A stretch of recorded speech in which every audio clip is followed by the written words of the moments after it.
Assalamualaikum warahmatullahi wabarakatuh. Kita awali dengan basmalah. Bismillahirrahmanirrahim. Alhamdulillah. Alhamdulillahilladzi allafa baina qulubina fa asbahna bi ni'matihi ikhwana. Asyhadu an la ilaha illallah wa asyhadu anna sayyidana Muhammadan abduhu rasuluh. Allahumma salli wa sallim wa barik ala nabiyyina Muhammad wa ala alihi wa ashabihi ajma'in. Subhanaka illa ma 'allamtana innaka antal alimul hakim. La hawla wa la quwwata illa billahil aliyyil azim. Amma ba'd. Bapak, Ibu, muslimin, muslimah, ikhwan dan akhwat fiddin, a'azzakumullah. Alhamdulillah, di malam yang kedua Ramadan 1441 Hijriah, kita kembali diperkenankan oleh Allah, semua ini atas izin Allah, bisa melanjutkan kembali kajian kitab An-Nasaih Ad-Diniyah wal Wasaya Al-Imaniyah yang disusun oleh beliau Syekh Abdullah bin Alawi Al-Haddad. Mudah-mudahan majelis ini diberkahi oleh Allah Subhanahu wa taala. Kita bisa mendapatkan ilmu yang disampaikan oleh beliau melalui kitab ini, dan mudah-mudahan kita bisa mengamalkannya. Amin ya Allah ya rabbal alamin. Di malam pertama kemarin kita sudah menyampaikan khutbah muqaddimah yang disampaikan oleh beliau, yang lazim. Muqaddimah itu isinya adalah tahmid, salawat dan salam. Itu sudah kita bahas di kemarin. Nah, kemudian beliau melanjutkan, amma ba'd. Adapun sesudah muqaddimah, sesudah mengucapkan pujian kepada Allah, salawat kepada Rasulullah. Nah, kemudian beliau melanjutkan dengan beliau menyampaikan dua hadis.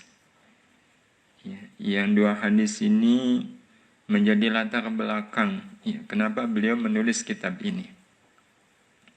Nah, beliau mengungkapkannya dengan bahasa faqad qala, maka sungguh telah bersabda siapa Rasulullah sallallahu alaihi wasallam.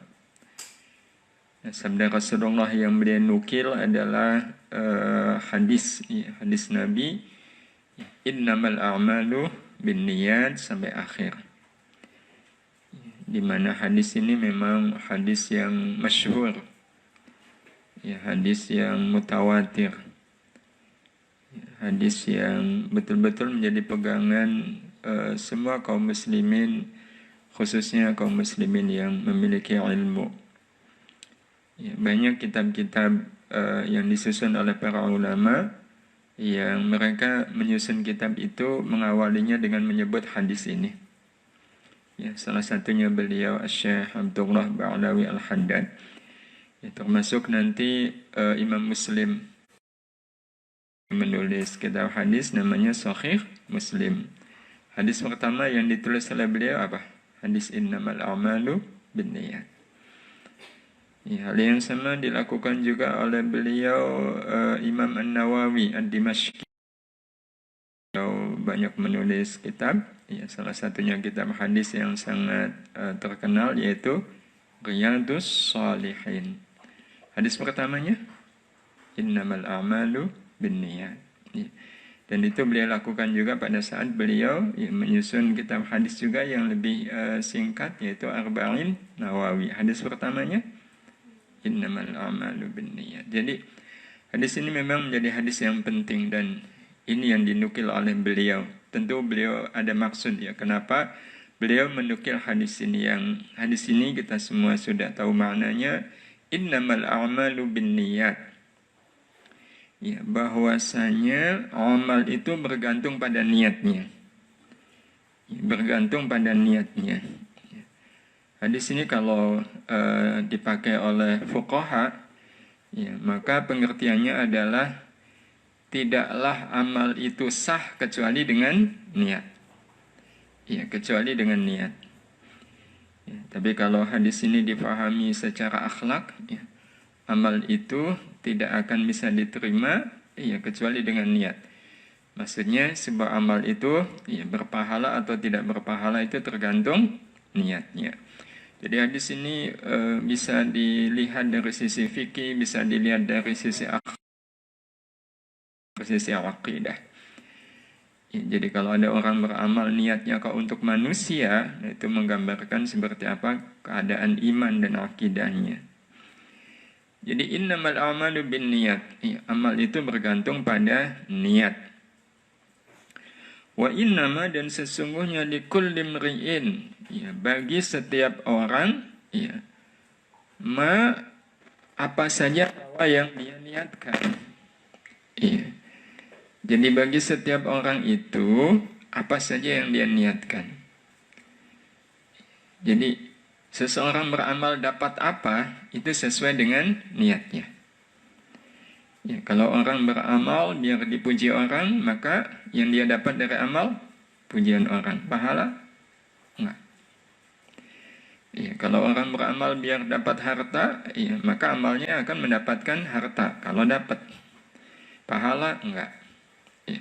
Tapi kalau seandainya orang beramal pengen dapat ridha Allah Subhanahu wa taala, memang itu tujuannya dapat ridha Allah. Jadi wa innama likulli imri'in ma nawa, dan sesungguhnya bagi setiap orang itu apa yang dia niatkan. Niatnya untuk apa itu yang dia dapatkan.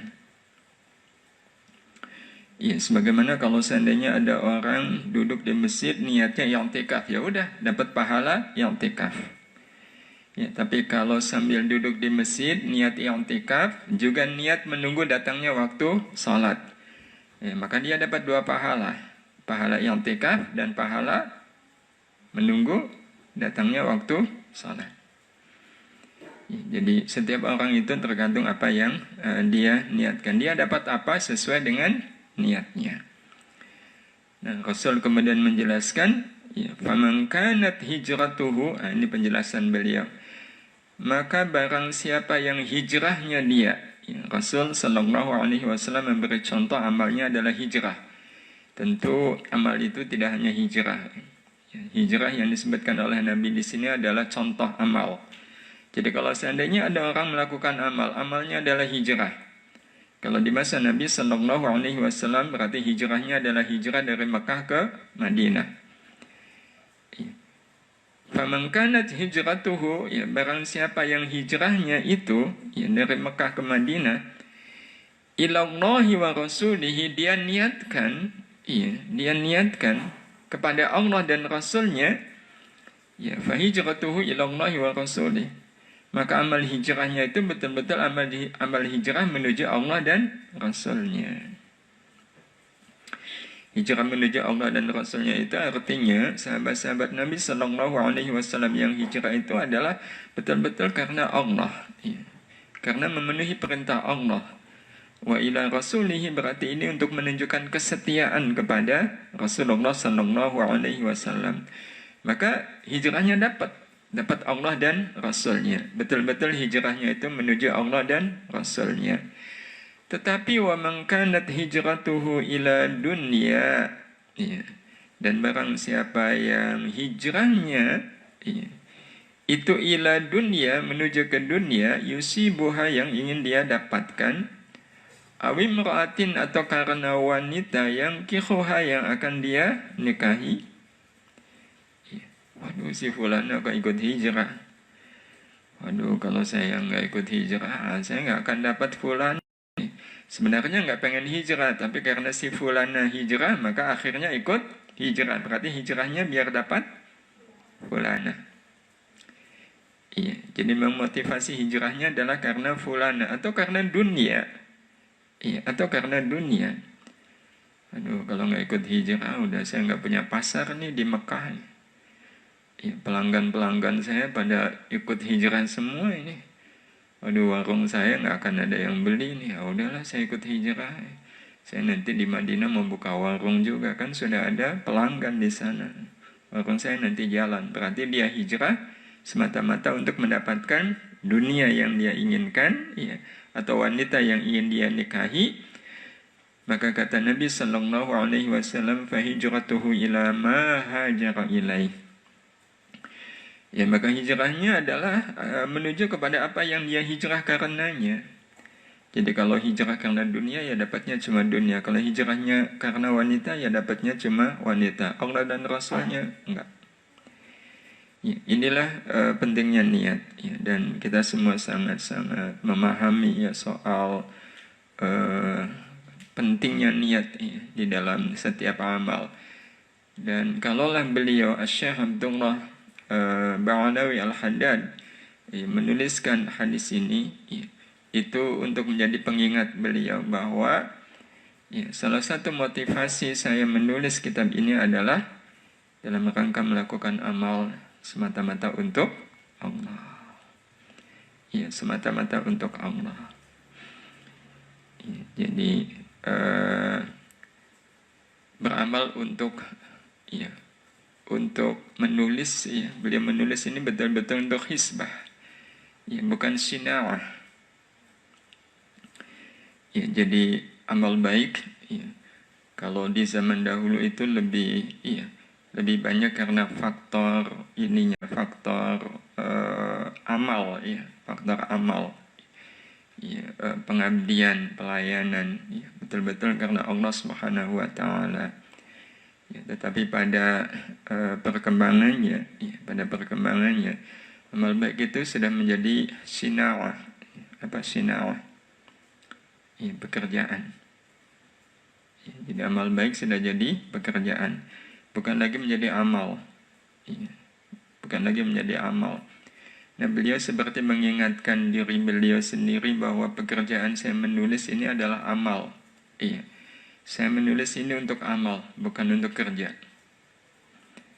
Iya, bukan untuk sinawah. Iya, karena menulis itu adalah amal baik. Iya, nah, karena amal baik ya memang harus hisbah. Ya, bukan sinawah. Ya, sinawah itu ya semacam profesi. Ya, profesi, ya, kerja itu. Jadi kayak semisal mengajar itu kan amal baik, ya. Tapi di masa sekarang macam pekerjaan. Ya, maka ketika ditanya pekerjaannya apa, itu mengajar. Ya, nah itu nanti ada kaitannya dengan soal niat. Jadi apakah sebuah amal baik itu menjadi amal atau menjadi pekerjaan, itu terletak pada niat.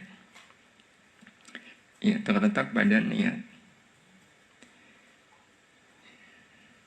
Jadi kalau ngajar itu ya niatnya biar dapat sesuatu, ya sesuatu yang sifatnya duniawi, ya berarti mengajar itu menjadi apa?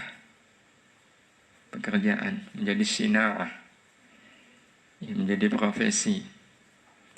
Ya, tapi kalau mengajar itu ya semata-mata karena Allah Subhanahu wa taala, ya jadi amal.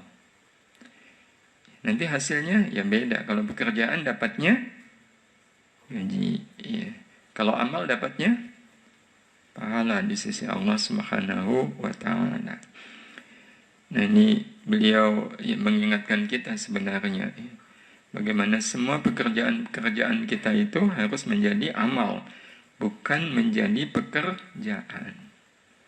Ya, bukan menjadi pekerjaan. Ya.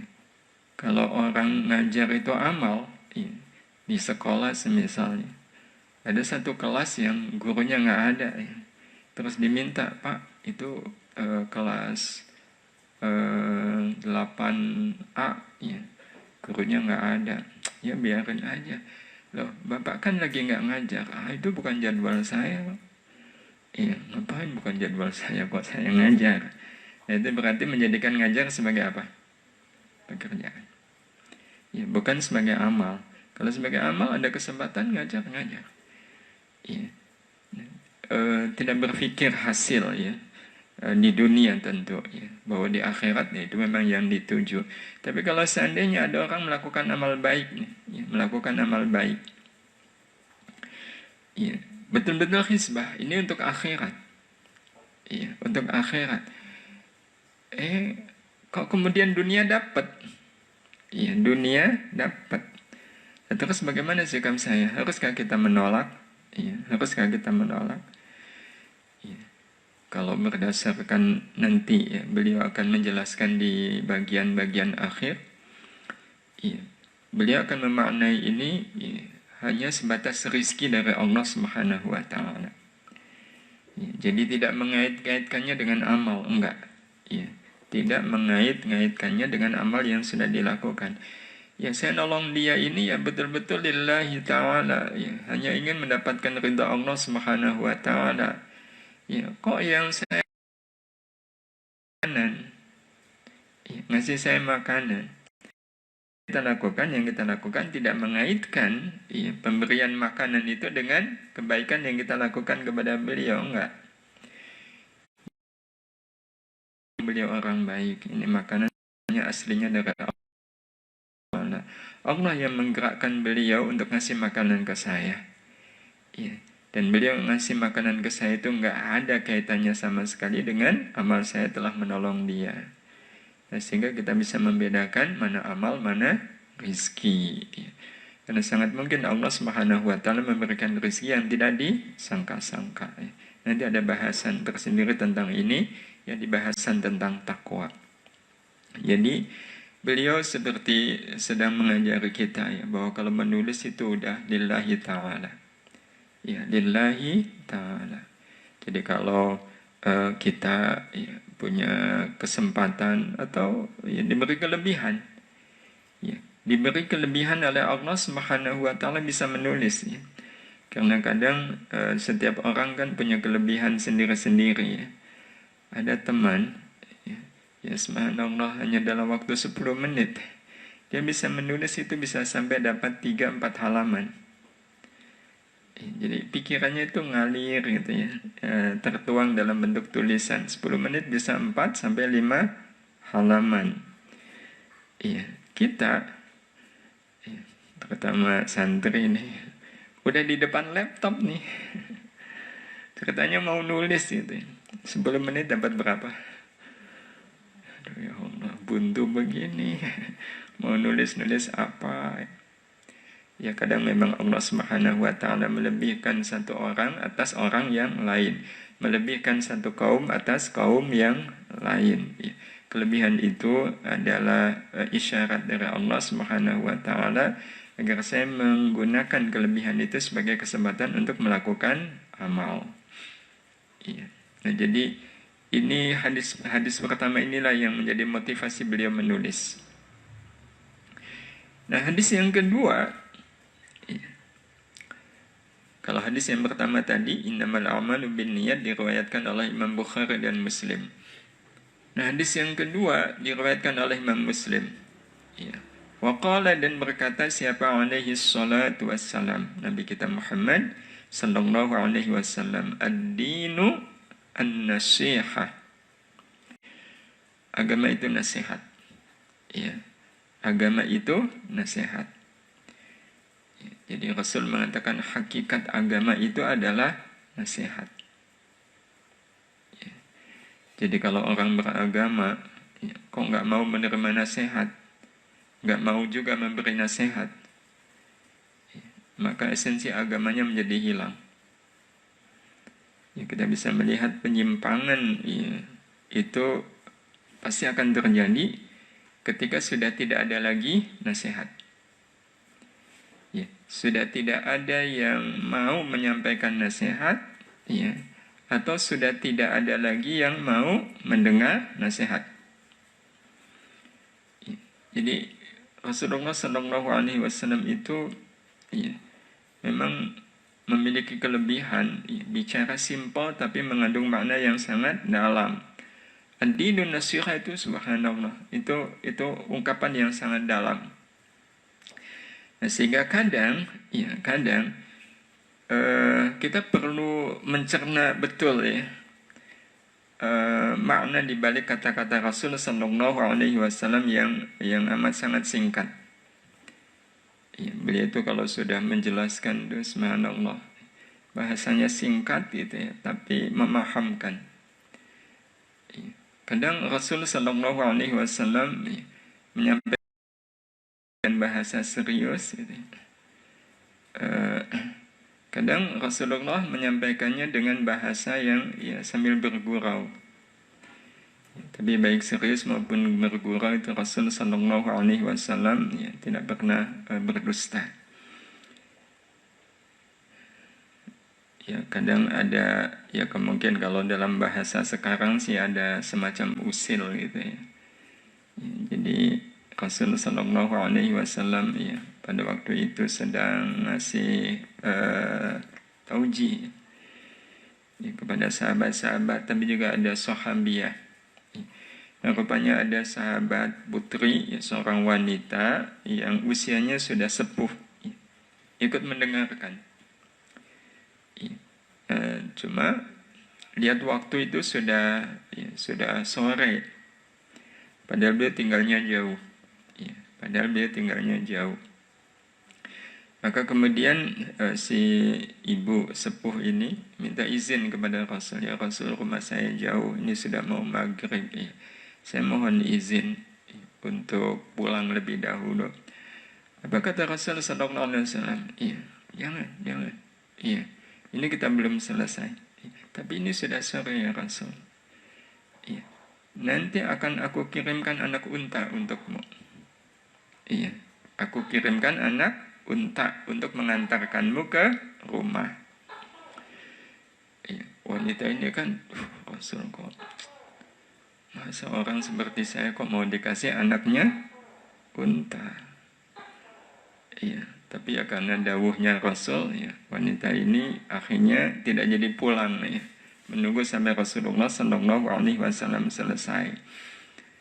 Nah, begitu dia selesai betul, ya, Rasul Sallallahu Alaihi Wasallam mengirimkan unta kepada si ibu tadi. Iya, mengirimkan unta, tapi untanya unta besar. Nah, si ibu tadi kan kaget. Katanya Rasul mau ngasih saya anaknya unta. Ya. Maksudnya mengirimkan anaknya unta. Kok gede begini? Apa kata beliau, lo gede begini juga anaknya unta. Ya. Gede begini juga anaknya unta. Ya. Jadi Rasul kesannya apa itu? Ngajak bergurau. Iya. Bergurau, bercanda. Ya. Tapi apa yang dilakukan oleh beliau itu kan hak, ya, tidak bergurau. Nah, jadi begitu Nabi kita Muhammad Sallallahu Alaihi Wasallam, ya, kata-kata beliau itu mendalam, singkat, tapi memiliki makna, sehingga kadang sebagian sahabat Nabi Sallallahu Alaihi Wasallam itu merasa perlu bertanya, ya, sebab kalimatnya singkat tapi mengandung makna yang sangat dalam. Nah, salah satunya, ya, beberapa sahabat itu bertanya kepada Rasul. Qalu, mereka bertanya, liman ya Rasulullah? Agama itu nasihat, itu liman ya Rasulullah? Liman bagi siapa ya Rasulullah?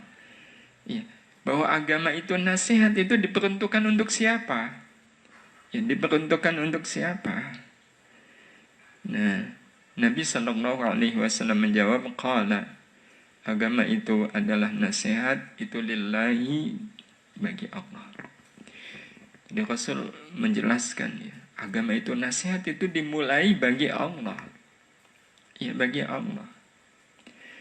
Dan kalau kita perhatikan, ya, Bapak Ibu jamaah sekalian yang dirahmati Allah, agama yang isinya nasihat, itu nasihat yang paling awal dari siapa? Allah. Wali kitabihi, dan juga bagi kitabnya. Jadi kalau kitab itu disuruh bunyi, ya bunyinya kitab. Ya, kalau kita ya berarti Al-Quran, ya isinya adalah nasihat. Ya kalau kita lihat apa yang ada di dalam Quran itu kan sebenarnya semuanya adalah nasihat. Ya, semuanya adalah nasihat. Ya, wa ta'awanu 'alal birri wat taqwa.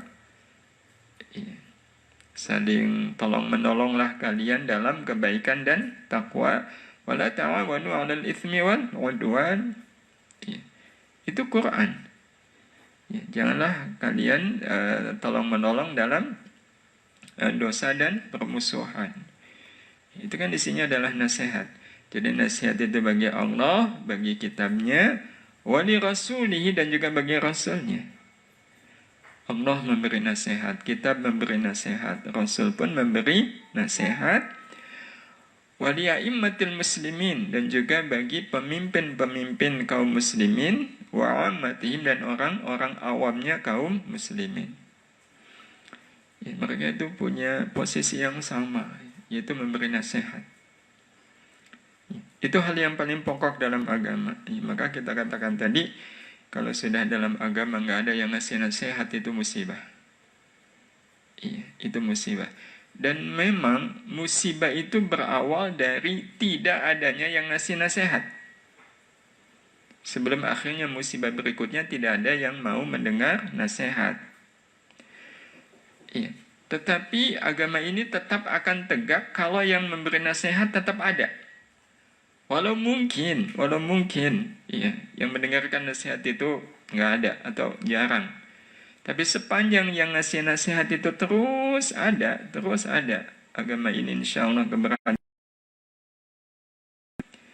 Ya, walau sekali lagi yang mau mendengar nasihat itu sudah mulai jarang. Ya, tapi tidak mengapa, sepanjang yang ngasih nasihat tetap ada. Ya, dan inilah salah satu cara Allah Subhanahu wa taala menjaga ad-din. Ya. Salah satu cara Allah Subhanahu wa taala, jemaah sekalian, menjaga agama adalah dihadirkannya orang-orang yang selalu atau yang terus-menerus memberi nasihat. Di setiap zaman, ya, di setiap tempat, di setiap kurun akan selalu ada orang-orang yang dihadirkan oleh Allah Subhanahu wa taala untuk bisa menyampaikan nasihat. Dan itu kita rasakan, ya, dari waktu ke waktu, ya, dari zaman ke zaman. Selalu saja ada orang yang memang dihadirkan oleh Allah itu untuk memberi nasihat, ya, untuk memberi nasihat. Ya, kalaupun satu tenggelam, ya, tenggelam itu bisa jadi kemudian wafat, gitu ya, atau kemudian ada orang-orang zalim yang menfitnahnya, ya, karena difitnah suka ngasih nasihat menjadi tidak lagi ngasih nasihat karena terfitnah atau kemudian terpenjara. Tetap nanti Allah Subhanahu wa taala akan hadirkan kaum yang lain, sosok yang lain yang akan meneruskan untuk menyampaikan nasihat kepada umat. Itu cara Allah Subhanahu wa taala menjaga agama. Iya, menjaga agama. Dan mudah pula bagi Allah Subhanahu wa taala menjadikan nasihat mereka, iya, apalagi di zaman sekarang, itu menjangkau seluruh dunia. Ya, menjangkau seluruh dunia. Ya, teknologi, ya, ini bagian dari karunia Allah Subhanahu wa taala. Maka tidak jarang kalau kemudian, ya, tiba-tiba ada sosok yang memberi nasihat itu yang dikenal luas itu. Karena Allah Subhanahu wa taala memberi kelebihan kepada beliau. Ya, memberi kelebihan kepada beliau, dan itu sudah sama-sama kita lihat. Nah, jadi inilah yang memotivasi beliau menulis kitab ini, ya, agar bisa menegakkan hadis Nabi, ad-dinun nasihah. Ya, ini salah satu cara, ya, saya bagi Abdullah Ba'alawi Al-Haddad, ya, untuk bisa mengamalkan hadis Nabi Sallallahu Alaihi Wasallam, ad-dinun nasihah. Beliau tulis kitab ini untuk menjadi nasihat bagi orang lain, dan beliau menuliskannya betul-betul semata-mata karena Allah Subhanahu wa ta'ala, ya, betul-betul lillahi ta'ala.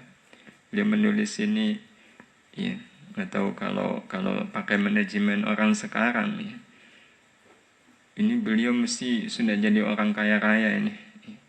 Gimana enggak, ya, ini beliau nulis kan royaltinya dapat berapa itu kalau pakai manajemen orang sekarang, ya, menulis sebagai pekerjaan bukan sebagai amal, ya. Royaltinya luar biasa, karena kitab An-Nasaih Ad-Diniyah ini termasuk kitab yang sudah mendunia, dicetak ulang atau berapa kali ya. Cetak ulangnya, kalau namanya buku kalau cetak ulang itu ada royaltinya nggak? Ya. Tapi beliau sama sekali tidak mendapatkan royalti ini dalam bentuk uang. Iya. Insya Allah beliau mendapatkan royaltinya dalam wujud pahala yang mengalir sampai ke kubur beliau. Ini sekarang kita mengkaji kitab beliau, ada pahalanya? Ada. Kita sangat yakin, iya, pahala yang Allah berikan kepada kita, iya, akan mengalir sampai ke kubur beliau saat ini. Iya, mengalir sampai ke kubur beliau. Padahal yang mengkaji kitab An-Nasaih Ad-Diniyah itu amat sangat banyak. Ya, amat sangat banyak. Saya punya tidak satu dua bagi saya beliau guru bahkan ya, meskipun usianya lebih muda. Ya, beliau ini aktif sekali menulis. Ya, terutama di bab tentang fikih. Ya, dan setiap kali beliau selesai menulis itu, ya, apa yang beliau lakukan? Ya, beliau ini publikasi. Ya, bahwa saya sudah menulis satu kitab. Ya, babnya macam-macam, ada yang tentang puasa, ada yang bab tentang wudhu, tentang masalah fikih. Ya. Itu ditulis dalam bentuk satu buku dan kemudian beliau publikasikan. Tapi cara beliau mempublikasikan adalah silahkan bisa download kitab saya, ya, buku saya ini versi PDF-nya, ya, gratis, iya, gratis. Jadi subhanallah, itu betul-betul akan menjadi amal jariah. Berarti mereka itu menulis sebagai apa? Amal atau pekerjaan? Amal, iya, tidak jadi pekerjaan. Subhanallah. Mudah-mudahan kita bisa meniru orang-orang yang sangat ikhlas seperti itu. Nah, hadis ad-dinun nasiha itu diriwayatkan oleh Imam Muslim. Bapak Ibu dan jemaah sekalian yang dirahmati Allah, selanjutnya beliau kemudian menjelaskan ya, lebih jelas ya, tentang kitab beliau ini. Beliau menyebutnya dengan wahadza kitabun allafnahu wa jama'na fihi nabdhan minan nasaih ad-diniyah. Aduh, kelihatan dia, nampak ya, bahwa beliau menulis ini ya, menjadi serpihan dari nasihat-nasihat agama. Jadi wahada dan ini kitab ya, kitab ini allafnahu ya, kami menyusunnya ya, ini juga bahasa halusnya orang-orang yang alim ya. Jadi mereka itu tidak mengenal kata mengarang buku, ya, enggak, ya, tetapi menyusun, alafna. Ya, maka penulis buku itu sebutannya adalah muallif, ya, menyusun, bukan mengarang, ya, bukan, ya, sebab ya, mengarang itu juga konotasinya bisa negatif ya. Alah, kamu ini cuma ngarang gitu. Ya, jadi kalau orang mengarang itu ya, secara pilihan kata saja kurang pas ya. Nah, yang pas itu adalah menyusun. Karena sebenarnya orang menulis itu kan menyusun pengetahuan yang sudah dia dapatkan. Dia dapatkan dari siapa? Dari guru. Ya, kalau mengarang kan kesannya membuat sesuatu yang baru ya. Nah, menulis itu hakikatnya adalah merangkai pengetahuan yang sudah kita peroleh. Nah, karena itu salah satu kecepatan orang menulis adalah bergantung pada banyaknya ilmu yang dimiliki. Ya, karena ilmu itu menjadi bahan. Ya. Maka kalau ilmunya banyak itu ya nulis itu gampang. Nah, jadi beliau mengatakan bahwa kitab ini allafnahu, kami menyusunnya, wa jama'na, dan kami ya mengumpulkan fihi di dalamnya, mengumpulkan nabdhan serpihan minan nasaih diniyah, dari nasihat-nasihat agama ya. Jadi beliau menyusunnya itu ya mengambil dari nasihat-nasihat agama yang beliau ketahui, yang beliau sudah memiliki ilmunya, wal wasaya, dan wasiat-wasiat ya. Kalau an-nasaih itu jamak dari an-nasihah Ya, nasihatun, nasihatani, nasaih. Kalau wasaya itu bentuk jamak dari wasiyatun. Wasiyatun, wasiyatani, wasaya. Ya, jadi ini serpihan dari nasihat-nasihat diniyah, ya, wal wasaya dan wasiat-wasiat al-imaniyah, keimanan. Wa qasadna, ini beliau mulai membuka ya. Wa qasadna, dan kami memaksudkan, ya, kami punya tujuan. Bidzalika, dengan menulis kitab ini, ya. Nah, tujuannya adalah an-naf'a wal intifa'. An-naf'a wal intifa'. An-naf'a artinya memberi manfaat, wal intifa' dan mendapatkan manfaat. Dan ini memang yang harusnya dimiliki oleh siapapun, ya, yang ingin menyampaikan nasihat kepada siapapun, baik nasihat dalam bentuk tulisan, ya, ataupun nasihat dalam bentuk lisan, maka tujuannya harus dua, an-naf'a wal intifa'. An-naf'a itu memberi manfaat. Ya, kita sangat berharap bahwa apa yang saya sampaikan kepada siapapun itu bermanfaat untuk orang lain. Tetapi tidak cukup kalau hanya sekedar memberi manfaat. Ya, kita juga bisa berharap ada intifa' di situ. Ya, ini kita mengambil manfaat. Ya, kita mengambil manfaat. Dan memang Bapak Ibu dan jamaah sekalian yang dirahmati Allah, setiap kali nasihat kita sampaikan kepada siapapun, pasti kita akan mendapatkan dua hal ini. Ya, pasti. Ya, sepanjang memberi nasihatnya adalah bagian dari mengamalkan agama. Ya, menegakkan agama. Ya, dua itu adalah yang pertama, ya, nasihat kita bermanfaat untuk orang lain, dan kita juga bisa mendapatkan manfaat dari nasihat itu. Ya, bisa mendapatkan manfaat dari nasihat itu. Nah, manfaat dari sebuah nasihat, ya, manfaat dari sebuah nasihat itu kalau mau disebut, ya, bisa dalam bentuk semakin kuatnya kita terhadap nasihat itu. Iya, semakin kuat dari nasihat tersebut. Semakin kuat itu artinya, bisa jadi kalau kita baru sekali ngasih nasihat tentang sesuatu, ya, mungkin tidak terlalu kuat. Tapi kalau kemudian, ya, di lain kesempatan kita memberi nasihat yang sama, ya, kira-kira kualitas nasihatnya sama atau beda? Beda. Iya, beda. Ya, jadi sama seperti ngajar, ya. Mana yang kualitas ngajar kita lebih kuat? Ya, baru pertama kali ngajar, iya, atau berkali-kali ngajar? Berkali-kali ngajar. Ya, berkali-kali ngajar. Ya, ada seorang ustadz itu.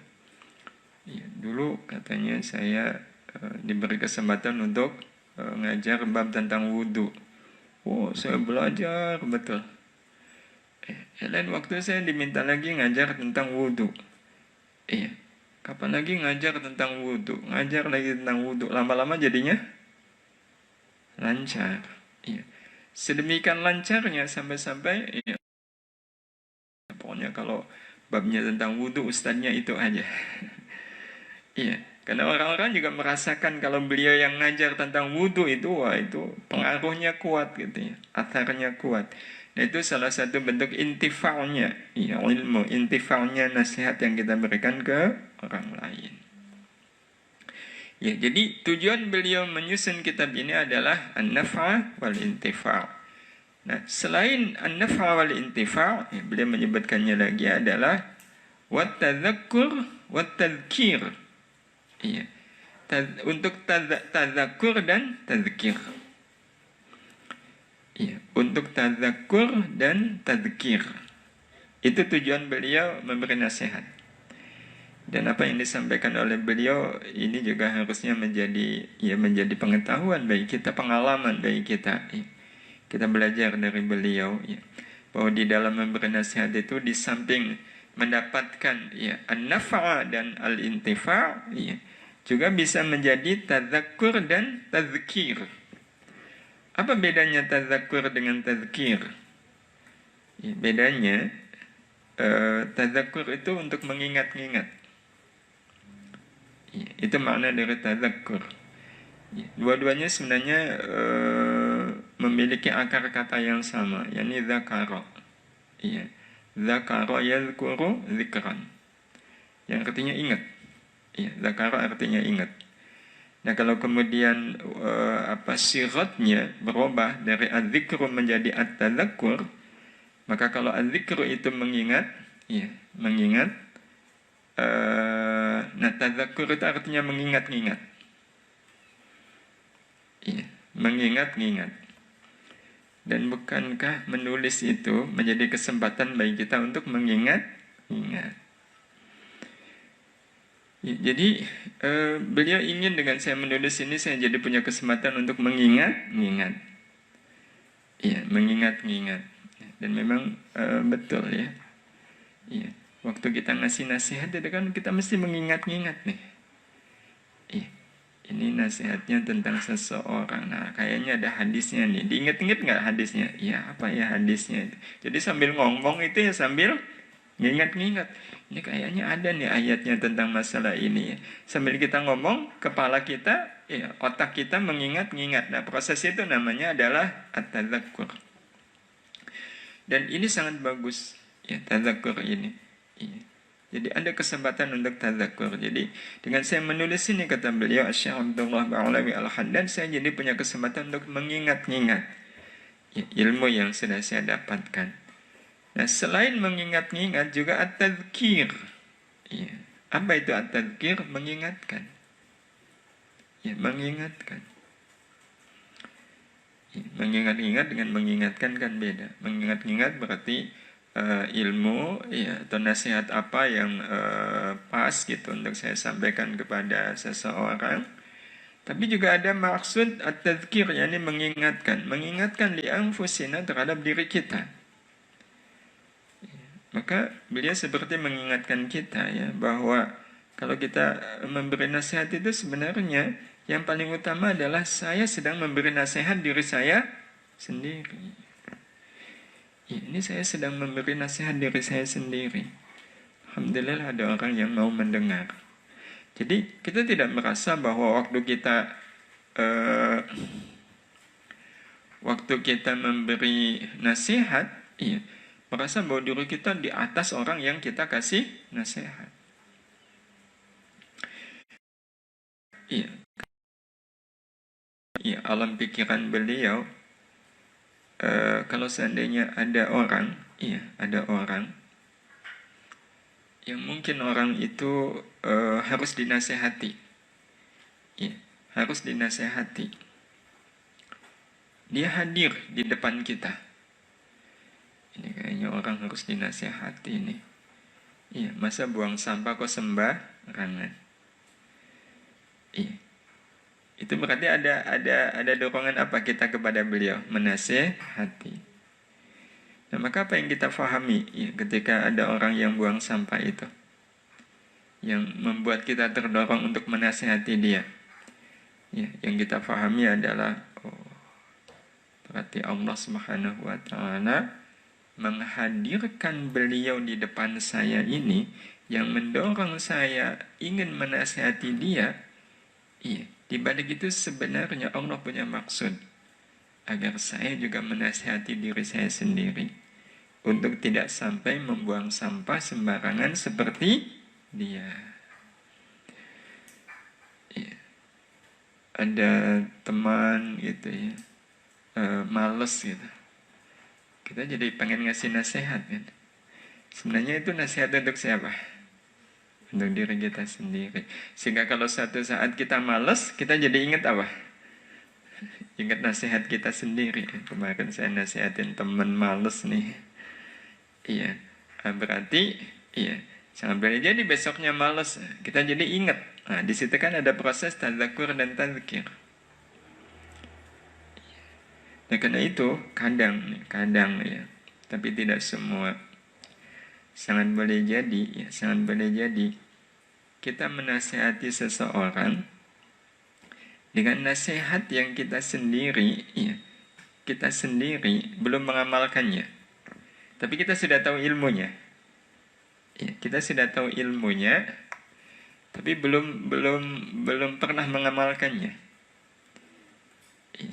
Apa contohnya? Contohnya, ada teman, dia sedih. Sedihnya karena apa? Sedihnya karena dia dihina orang. Dia sepertinya tidak terima, dia marah, dia pengen membalas. Nah, ketemu kita. Kita akan nasihati dia enggak? Nasihati untuk apa? Untuk lapang kan? Ya, udah Pak, lapang aja. Ikhlaskan aja. Iya. Kenapa kita bisa nasihatin begitu? Karena kita tahu ilmunya kan? Ikhlaskan saja makan cilok. Iya. Ini anak-anak santri, iya, disuguh apa sama Umi? Cilok, ya. Ini bapak ibu, ya, ikhwan akhwat yang di rumah, dapat cilok juga, ya. Baik, silahkan santri, ya, nggak apa-apa, ya, makan cilok. Ini nasihat atau saran nih? Ya, jadi silahkan sambil makan cilok, ya. Kalau Abi ikut makan cilok, ya, nggak jadi ta'lim ya. Jadi sampai mana tadi? Nasihatin orang untuk lapang. Kenapa kita bisa nasihatin? Karena kita tahu ilmunya. Iya, kita sudah tahu teorinya. Iya, sudah baca gitu ya. Makanya kalau orang lagi sumpah begitu nasihatin, udah maafkan aja, ya, maafkan aja. Itu berarti kita menasihati orang tentang sesuatu yang kita sendiri sudah mengamalkan atau belum? Belum. Iya, belum. Tapi kita sudah nasihatin. Maka apa yang akan terjadi? Allah berkasih sayang kepada orang seperti ini. Apa bentuk kasih sayangnya? Bentuk kasih sayangnya besoknya orang ini ada yang menghina. Begitu ada yang menghina, apa yang dia lakukan? Ingat nggak dengan nasihat dia kemarin kepada temannya? Ingat. Iya, ingat. Itu artinya dihina orang pertolongan Allah bukan? Pertolongan Allah? Ya. Iya. Itu tujuannya apa? Tujuannya agar kalau besok dia menasehati hal yang sama, berarti dia menasehati sesuatu yang dia sudah mengamalkannya belum? Ya. Iya. Dia menasehati sesuatu ya kepada orang lain, sesuatu yang dia sudah mengamalkannya. Ya. Sama nggak antara menasehati dengan nasihat yang belum diamalkan dengan yang sudah diamalkan? Sudah diamalkan. Ya. Karena itu jangan dianggap masalah kalau seandainya ada orang yang punya profesi suka nasehatin ya. Tapi kemudian sama Allah dikasih sesuatu itu yang nggak enak. Ya. Itu tujuannya adalah agar kita menasihati sesuatu itu bukan sekedar teori, tapi kita menasihatkan sesuatu yang kita sudah mengamalkannya. Dan kalau kita melihat bagaimana kehidupan beliau Syekh Abdullah Ba'alawi Al-Haddad, hidupnya penuh dengan apa? Kesusahan. Iya, hidupnya penuh dengan kesusahan. Ya bayangkan usia 4 tahun kena cacat buta. Itu kan susahnya bukan main. Iya, tapi kemudian beliau menjalani hidup dengan kebaikan yang luar biasa seperti itu. Ini berarti menunjukkan beliau adalah orang yang ikhlas. Iya, orang yang ikhlas. Nah, orang-orang seperti ini kalaulah kemudian hadir dan memberikan nasihat, itu akan memberikan pengaruh yang lebih dalam. Dan itu yang kita rasakan sebenarnya ketika kita mengkaji kitab beliau ini An-Nasaih Ad-Diniyah. Jadi beliau punya maksud menyusun kitab ini untuk di samping an-nafa' wal intifa' juga untuk at-tadzakkura wat tadzkir. Iya. Di anfusina bagi diri kami, wali ikhwanina dan bagi saudara-saudara kami. Iya, bagi saudara-saudara kami. Dan ini yang menjadi kekhasan beliau ya. Jadi beliau ini tidak hanya di kitab ini, karena beliau juga menyusun kitab-kitab yang lain ya. Ada An-Nasaih Ad-Diniyah, ada Risalatul Mu'awana wal Mu'azarah. itu beliau selalu menyebut orang lain itu dengan sebutan ikhwan. Jadi bukan li anfusina wa li ghairina, enggak. Li anfusina wa li ikhwanina. Jadi beliau menyebut pokoknya orang lain itu adalah saudara kami. Iya, saudara kami. Iya. Bapak Ibu yang dirahmati Allah Subhanahu wa taala, ikhwan itu memang diartikan sebagai saudara ya. Cuma ini memang salah satu kalau dalam bahasa itu ya, pengurangan nilai makna ya. Ikhwan itu artinya saudara. Tapi kalau dalam ceramah ya, ya, kita memanggil saudara-saudara, itu kesan saudara itu kesan apa? Iya, kesannya sama nggak dengan ikhwan? Beda ya, beda. Nah, ini salah satu gambaran betapa beliau bahasanya itu memang sudah bahasa hati. Jadi, wali ikhwanina minal muslimin, dan bagi saudara-saudara kami dari kalangan kaum muslimin. Waqad, dan sungguh ja'alna, kami telah menjadikan kitab yang saya susun ini. Kami menjadikan kitab ini, ya, kitab yang kami susun ini, bi'ibaratin, dengan ibarah, dengan ungkapan, ya, sahlatin yang gampang, ya, sahlatin yang gampang, qaribatin yang dekat untuk difahami. Jadi ini memang salah satu kelebihan beliau ya, bahasanya itu enak. Ya, kita merasakan nggak enaknya bahasa beliau? Santri merasakan enaknya bahasa beliau? Enak. Gimana nggak enak, kan dengar enak ya. Jadi bahasa beliau itu memang mudah ya. Nanti kalau kita sudah banyak belajar bahasa Arab, membandingkan satu kitab dengan kitab yang lain, kitab beliau ini termasuk yang enak. Ya, kan memang orang nulis juga bahasanya kan macam-macam ya. Ada penulis A, ada penulis B, penulis C, itu kan kadang kita merasakan kalau penulis bukunya itu A, itu bahasanya enak.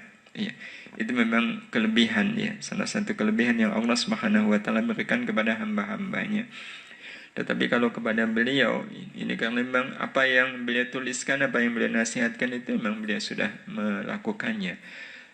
Wa alfadhin, dan dengan lafad-lafad silsilatin yang sambung menyambung. Iya, sambung menyambung.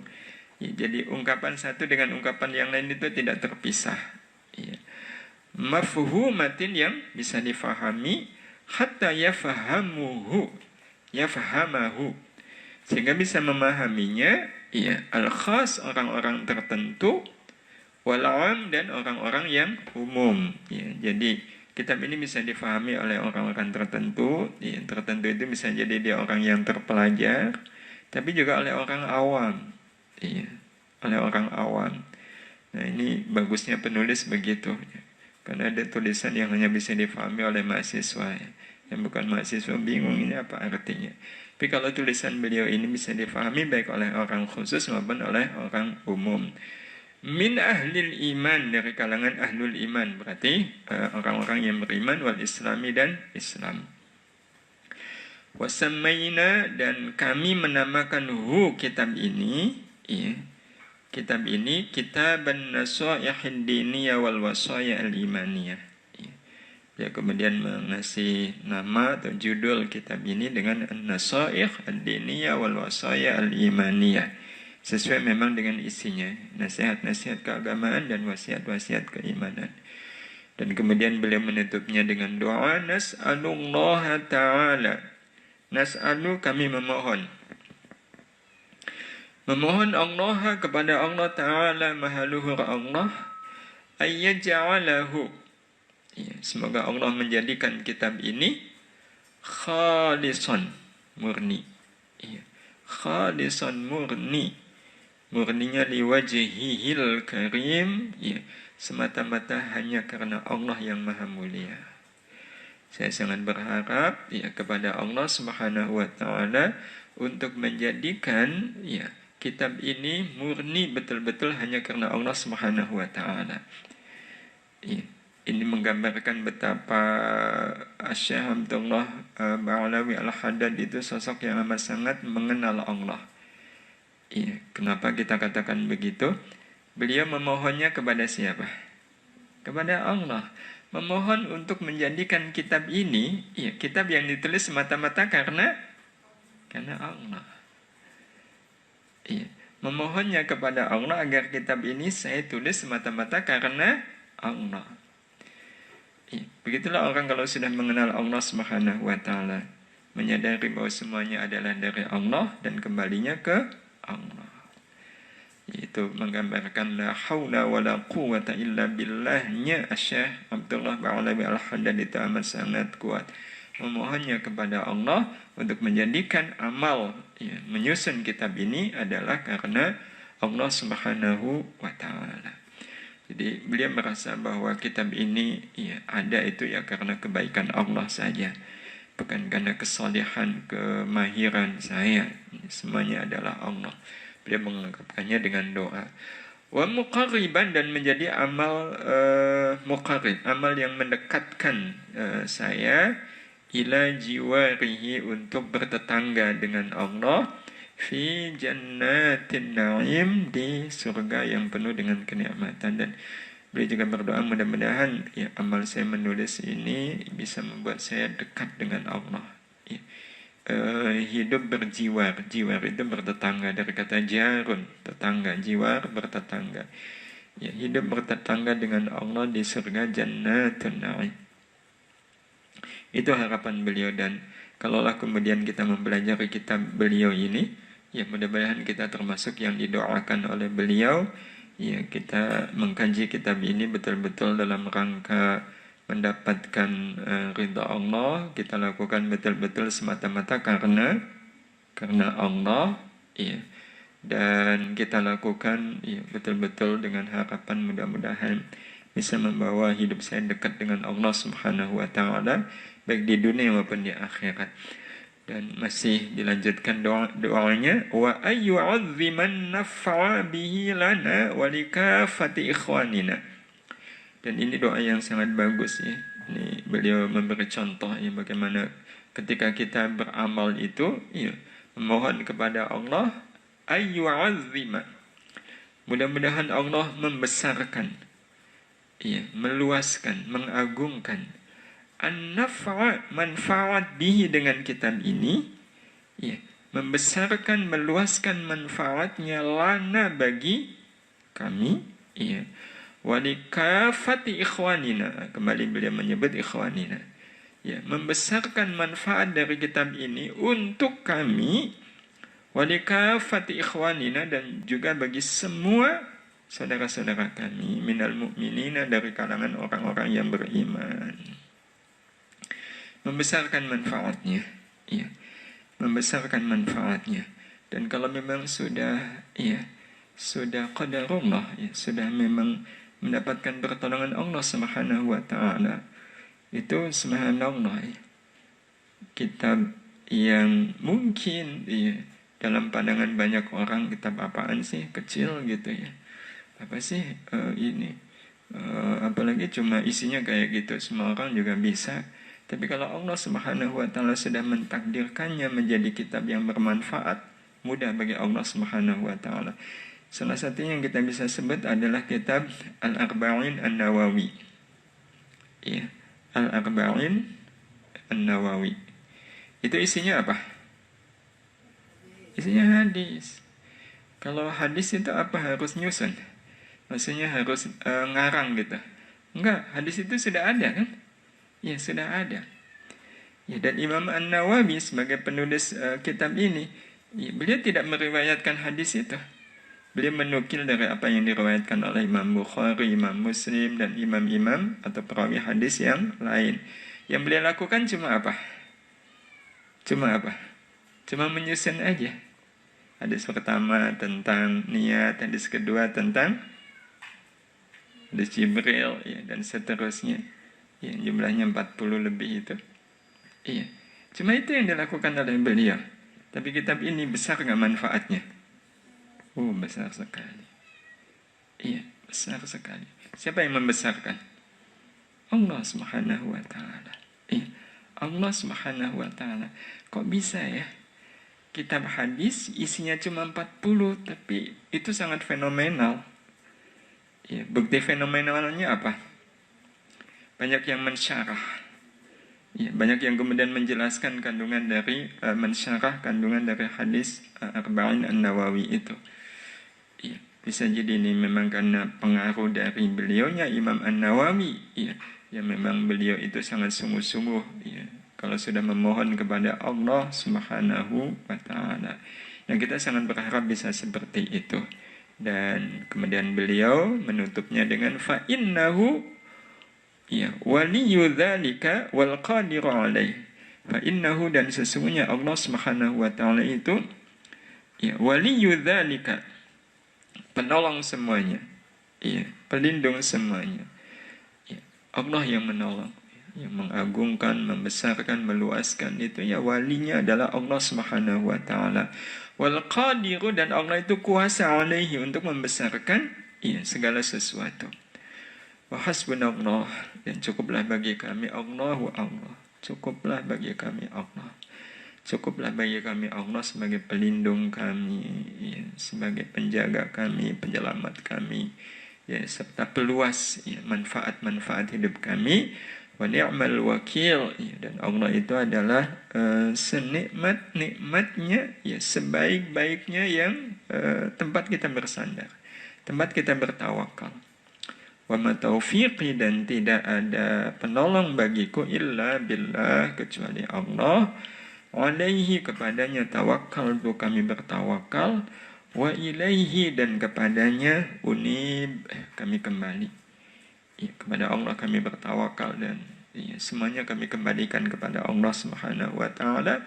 Tugas saya adalah melakukan amal, menulis kitab ini adalah amal, selebihnya saya kembalikan kepada Allah Subhanahu wa Ta'ala. Semoga Allah Subhanahu wa Ta'ala memberikan yang terbaik bagi dunia dan akhirat saya. Ini kalimat-kalimat yang beliau tulis tentu menjadi ibrah, pelajaran bagi kita semua. Wallahu a'lam. Sudah jam 9:30 lewat. Ada tanggapan, pertanyaan?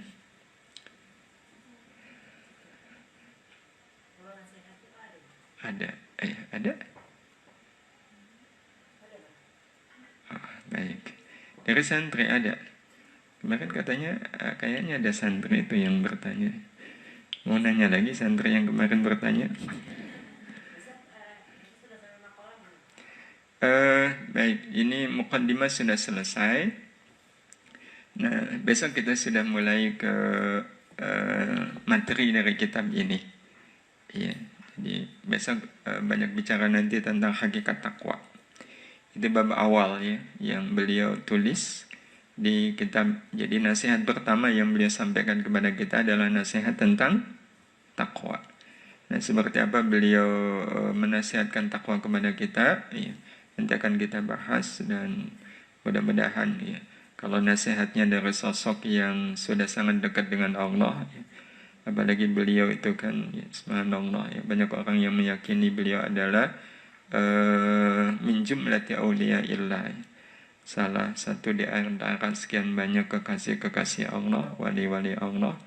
Tentu nasihatnya juga insya Allah mudah-mudahan ya, memberikan manfaat dan pengaruh bagi kita semua insya Allah. Akan kita bahas besok ya, seperti apa nasihat beliau tentang ketakwaan. Kenapa sih Abi mesti membaca dulu mukadimah yang menjelaskan itu? Kenapa? Sampaikan dulu pertanyaan. Iya, jadi kenapa kemudian kita membaca muqaddimah di setiap kitab ya, meskipun tidak semuanya ya, itu pasti akan ditulis muqaddimah. Nah, muqaddimah ini menjadi hal yang sangat penting sebenarnya ya, menjadi hal yang sangat penting ya, karena di dalam muqaddimah itu kita bisa mendapatkan gambaran tentang isi kitab ya, dan maksud dari tujuan kitab itu ditulis. Dan yang ketiga adalah kita mendapatkan doa di situ. Ya, terutama kitab-kitab yang ditulis oleh para ulama billah, ya. Ulama-ulama yang memang mereka itu dekat dengan Allah Subhanahu wa Ta'ala, justru membaca muqaddimahnya itu menjadi hal yang sangat penting. Ya, karena dengan kita membaca muqaddimah, ya kita menyiapkan diri kita membaca kitab beliau itu sebagaimana beliau menulis kitab itu. Ya, jadi kita sangat berharap dengan kita membaca muqaddimah sampai 2 malam ya, kalau baru dapat muqaddimah. Ya, nanti pada saatnya ya kita sampai pada mengkaji nasihat-nasihat beliau, ya kita sangat berharap perasaan kita mendengar nasihat beliau itu sama dengan perasaan beliau waktu beliau menyusun kitab ini. Ya, harapan-harapan beliau yang di dalam memberi nasihat itu sama dengan harapan kita. Maksudnya harapan kita yang sama dengan harapan beliau. Ya, karena beliau amat sangat tulus, amat sangat ikhlas di dalam memberikan nasihat. Nah, katanya kalau beliau kan memberikan nasihat pasti dari hati. Ya, pasti dari hati. Nah, dengan kita memahami muqaddimah ini, ya, kita jadi bisa menata hati kita. Ya, kita bisa menata hati kita. Nah, dengan kita menata hati kita, mudah-mudahan ya, kita membaca nasihat-nasihat beliau yang insyaallah mulai besok. Ya, beliau menyampaikan nasihatnya dari hati. Kalau kita sudah menyiapkan hati kita sama seperti beliau, ya minimal gelombangnya sama. Ya, kita sangat berharap ya, nasihat beliau itu sampai juga ke kita. Ya, karena sebenarnya bicara soal nasihat kan kita sudah sangat sering ya dapat nasihat. Ya. Apalagi nasihat takwa. Apalagi bapak-bapak ya dapat nasihat takwa itu kan udah tiap Jumat nih ya. Iya, tiap Jumat itu pasti dapat itu. Ya. Ittaqullaha haqqa tuqatih. Ya. Tapi kadang kan nasihat-nasihat yang berulang kali kok ya, tidak juga membuat terbuka ya. Ya, tidak membuat terbuka. Tapi ada satu waktu, ada satu saat ya, kita mendapatkan nasihat yang sebenarnya nasihat itu sudah berulang kali ya. Sudah berulang kali saya dapat nasihat ini. Tapi begitu yang ngasih nasihat adalah sosok seperti beliau, sangat boleh jadi kemudian ada klik di situ. Ya, betul-betul kemudian terbuka. Nah, itu kita sangat berharap ya. Sehingga kita sama sekali tidak pernah mengenal istilah bosan. Paling kalau takwa ya isinya itu aja, ittaqullaha haqqa tuqatih. Ya ayyuhalladzina amanu taqullaha haqqa tuqatih wa la tamutunna illa wa antum muslimun. Bosan. Nah, kalau sudah begitu, kalau tetap mengkaji kitab ini ya udah, ya, tidak bisa klik. Nah, jadi kenapa kita harus membaca muqaddimah sekali lagi agar kita bisa menyesuaikan diri dengan tujuan dari penulis kitab ini. Iya, beliau sudah mengungkapkan perasaannya, ya mengungkapkan pikirannya kenapa beliau menyusun kitab ini. Beliau juga sudah menyampaikan harapan-harapannya kan. Harapannya apa? An-nafa' wal intifa', at-tadzakur wa tadzkir, dan satu lagi. Oh, dua itu. An-nafa' wal intifa' wa tadzakur wa tadzkir. Iya. Dan tentu saja ada tujuan yang lain ya, taqarrub kepada Allah Subhanahu wa taala. Begitu tadi santri yang bertanya, begitu jawabannya. Ama siapa tadi? Amah Umi ya. Baik, ada amah lain? Cukup, alhamdulillah. Mudah-mudahan sedikit ini bermanfaat. Ya. Terima kasih Bapak, Ibu, dan ikhwan akhwat semua yang menyempatkan waktu menyimak. Mudah-mudahan majelis ini diberkahi oleh Allah Subhanahu wa taala. Saling doa mudah-mudahan Ramadan kita kali ini menjadi Ramadan yang terbaik insyaallah di sisi Allah Subhanahu wa taala. Kita cukupkan sampai di sini dengan doa kafaratul majelis. Subhanakallahumma wa bihamdika asyhadu an la ilaha illa anta astaghfiruka wa atubu ilaik. Assalamualaikum warahmatullahi wabarakatuh.